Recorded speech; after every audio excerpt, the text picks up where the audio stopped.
Eckes. I'm so glad you could meet with me today. I understand that you're with the Homeschool Coalition organization, and I wanted to talk to you today about Senate Bill 359.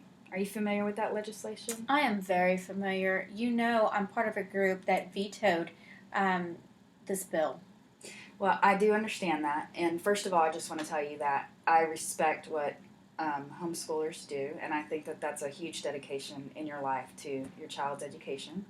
I'm a parent myself, and so I can really relate to that, and I completely understand that you have concerns about parental rights when it comes to your children. So what it is, it's an order from the physician that allows the hospital to hold that patient, and it's temporary. It's only for up to 4 hours. After that time frame or during that time frame, the physician would be continuing to evaluate the patient and may find that the patient either stabilizes or does indeed need an emergency detention warrant from a judge. I'll just give you I'll give you a personal example from my experience.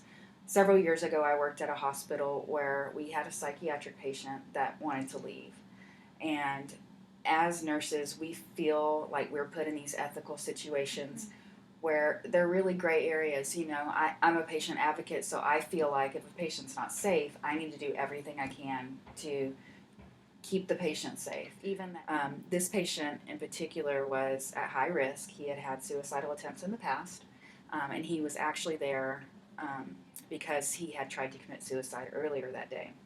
Oh, wow. But in the middle of his treatment plan, he told us that he was no longer suicidal and needed to go do some things, so he wanted to leave. This patient left, and then a few hours later was unfortunately brought back into the emergency department in cardiac arrest because he did, in fact, successfully commit suicide. Oh my, that was a terrible event. I think, you know, just because this legislation was vetoed doesn't mean that it was unsuccessful. I think what will happen now is that we'll be able to do more education about what the psychiatric crisis really is here in the community. I know that a lot of the psychiatric organizations such as Mental Health America and the National Alliance of Mental Illness, they supported this legislation, and they are mental health advocates. Right. So that says a lot about how powerful this legislation is. And just because it was vetoed doesn't mean that we can't learn more about it. And sometimes things need to go through That the is true. legislature a few times before we're successful. And if there are any edits that we need to make parents Okay. feel more comfortable with their parental rights, I'd be happy to assist your organization with that as well. Would you be willing to come and speak to our organization? I would, anytime. Okay, well, we'll definitely invite you. All right. I Thank you appreciate very your much. time. Thank